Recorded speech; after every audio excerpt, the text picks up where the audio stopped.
Solomon was 13 years building a house for himself till it was complete. And he made the house of the woods of Lebanon, which was 100 cubits long and 50 cubits wide and 30 cubits high, resting on 4 lines of cedar wood pillars with cedar wood supports on the pillars. And it was covered with cedar over the 45 supports which were on the pillars, 15 in a line.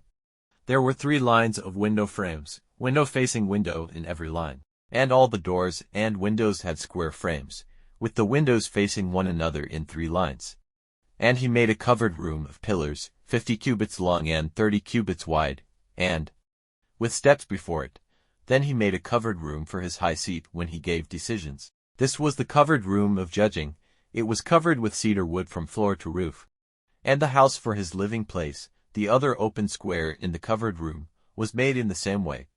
And then he made a house like it for Pharaoh's daughter, whom Solomon had taken as his wife. All these buildings were made, inside and out, from base to crowning stone, and outside to the great walled square, of highly priced stone, cut to different sizes with cutting instruments. And the base was of great masses of highly priced stone, some 10 cubits and some 8 cubits square. Overhead were highly priced stones cut to measure, and cedar wood. The great outer square all round was walled with 3 lines of squared stones and a line of cedar wood boards, round about the open square inside the house of the Lord and the covered room of the king's house.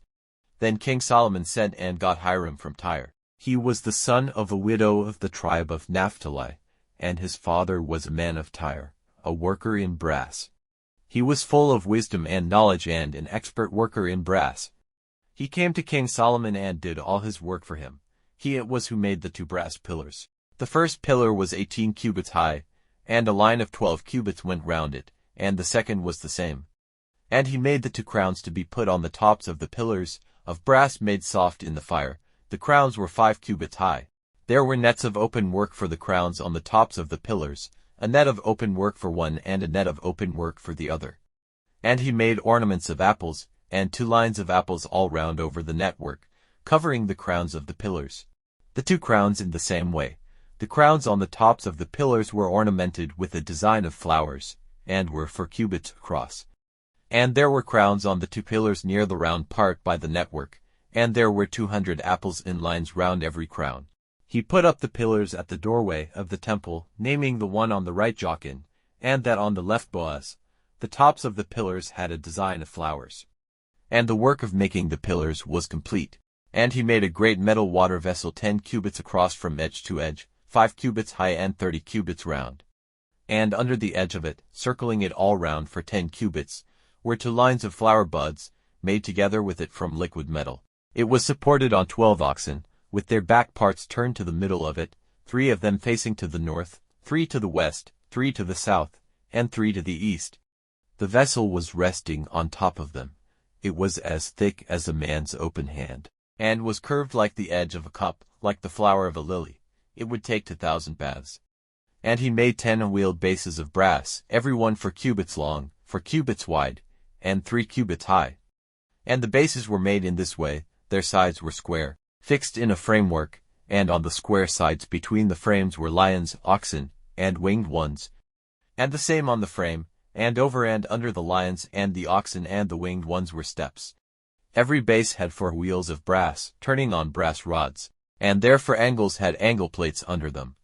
The angle plates under the base were of metal, and there were ornaments at the side of every one. The mouth of it inside the angle plate was 1 cubit across. It was round like a pillar, 1.5 cubits across. It had designs cut on it. The sides were square, not round. The 4 wheels were under the frames, and the rods on which the wheels were fixed were in the base. The wheels were 1.5 cubits high. The wheels were made like carriage wheels, the rods on which they were fixed. The parts forming their edges, their rods and the middle points of them, were all formed out of liquid metal. And there were 4 angle plates at the 4 angles of every base, forming part of the structure of the base. And at the top of the base there was a round vessel, 1/2 cubit high, in the spaces of the flat sides and on the frames of them. He made designs of winged ones, lions, and palm trees, with ornamented edges all round. All the 10 bases were made in this way, after the same design, of the same size and form. And he made 10 brass washing vessels, every one taking 40 baths, and measuring 4 cubits. One vessel was placed on every one of the 10 bases. And he put the bases by the house, 5 on the right side and 5 on the left. And he put the great water vessel on the right side of the house, to the east, facing south. And Hiram made the pots and spades and the basins. So Hiram came to the end of all the work he did for King Solomon in the house of the Lord, the 2 pillars and the 2 cups of the crowns which were on the tops of the 2 pillars, and the network covering the 2 cups of the crowns on the tops of the pillars, and the 400 apples for the network, 2 lines of apples for every network, covering the 2 cups of the crowns on the pillars, and the 10 bases, with the 10 washing vessels on them, and the great water vessel, with the 12 oxen under it, and the pots and the spades and the basins. All the vessels which Hiram made for King Solomon, for the house of the Lord, were of polished brass. He made them of liquid metal in the lowland of Jordan, at the way across the river, at Adamah, between Sukkot and Zarethan. The weight of all these vessels was not measured, because there was such a number of them.